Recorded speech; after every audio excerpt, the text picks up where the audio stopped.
There we go. Okay, so as always, begin with an informed consent for your survey.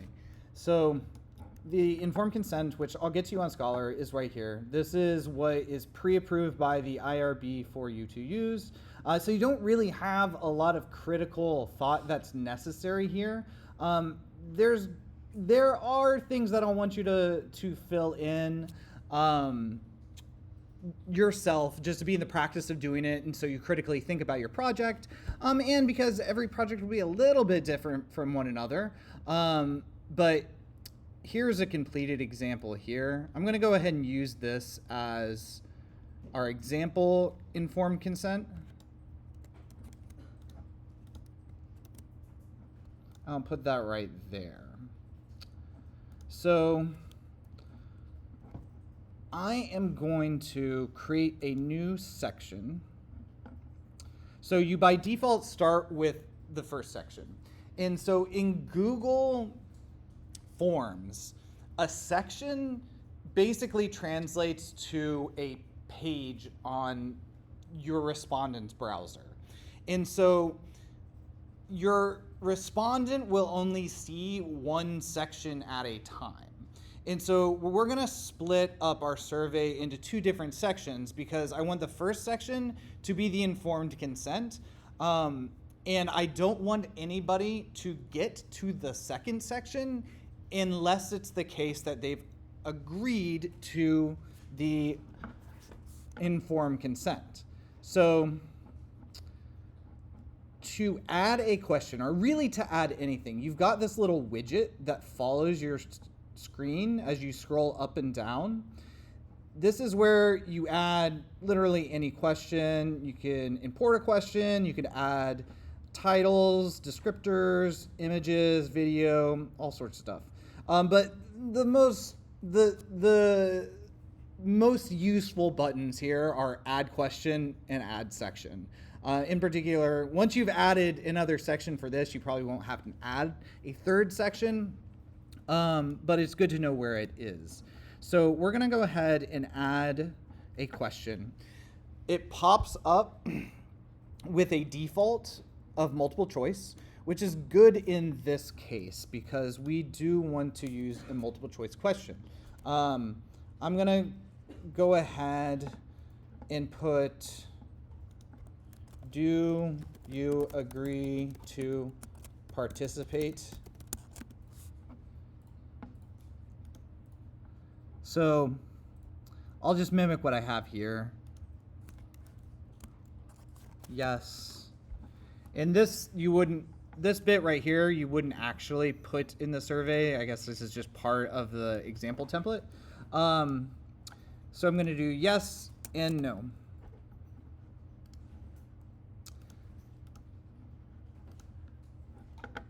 So what I will want to do once you have yes or no, and probably yes, you want to be a little bit more explicit about it. Agree to participate.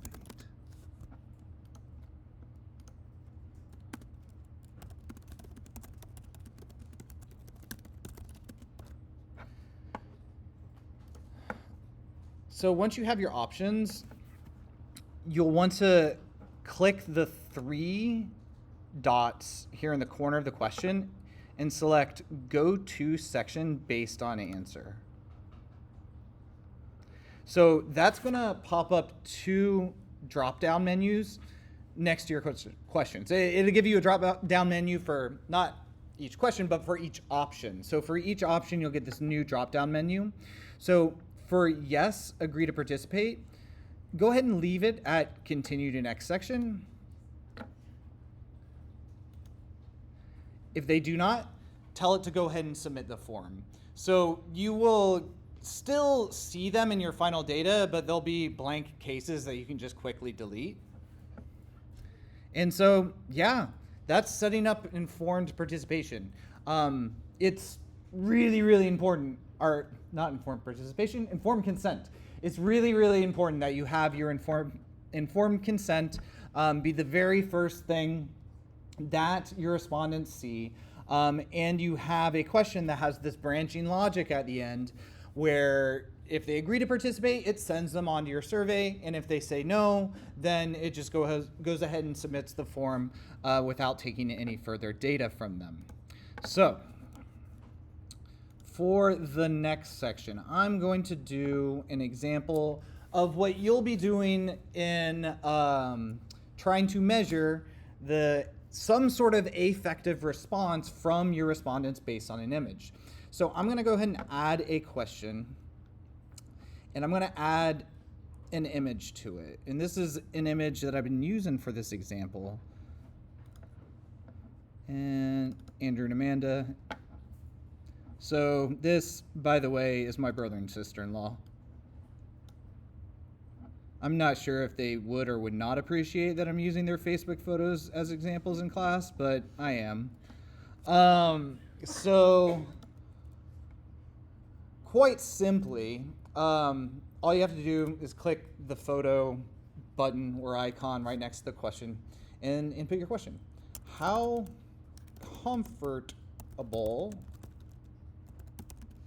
would you be introducing yourself to the person in the picture below in sunglasses? Now, you have some options in terms of how you want people to respond. I think for purposes of our particular assignment, a linear scale is probably ideal. I think the assignment specifies that you should use a scale between 1 and 10, so that's simple. It defaults to 1 and 5, but just move it to 10, and then add a label. I'd be like, not 1 equals not comfortable at all. 10 would be extremely comfortable. And yeah, that's quite literally all there is to it. You'll add a new question and go through the same basic process for each of your images. And then that's it.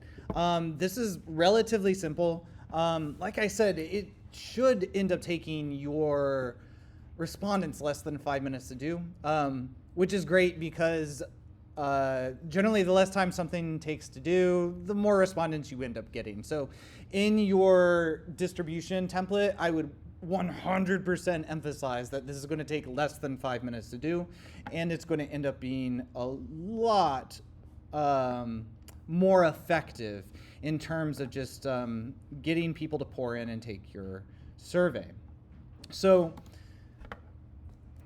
everything's saved by default. I feel like with Google Forms, it is oftentimes a little bit confusing because once you've done everything, you're like, oh, wait, like, where do I save it? Everything is saving as you go along as a Google Form file associated with your Google Drive.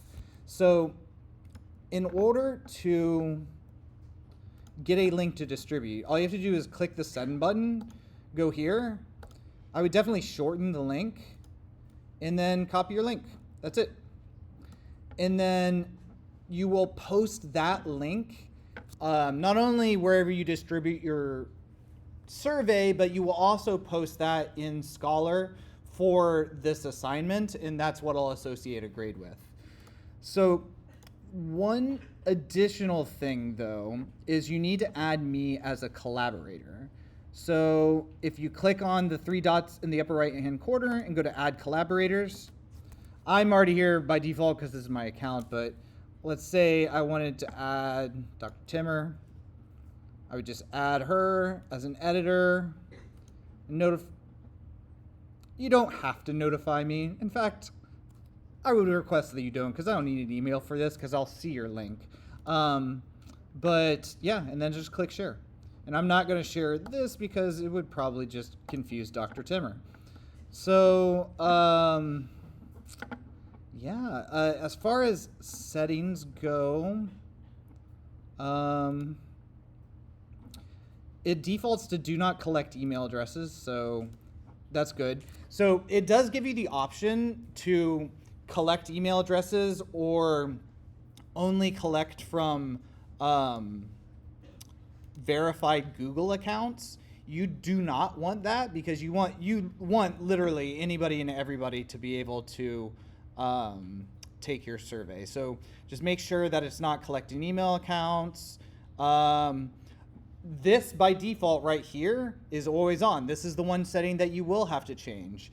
Require a sign-in, restrict to users of CNU and its trusted organizations. You explicitly do not want that on. So be sure to go to settings and turn that off because it appears to be on by default.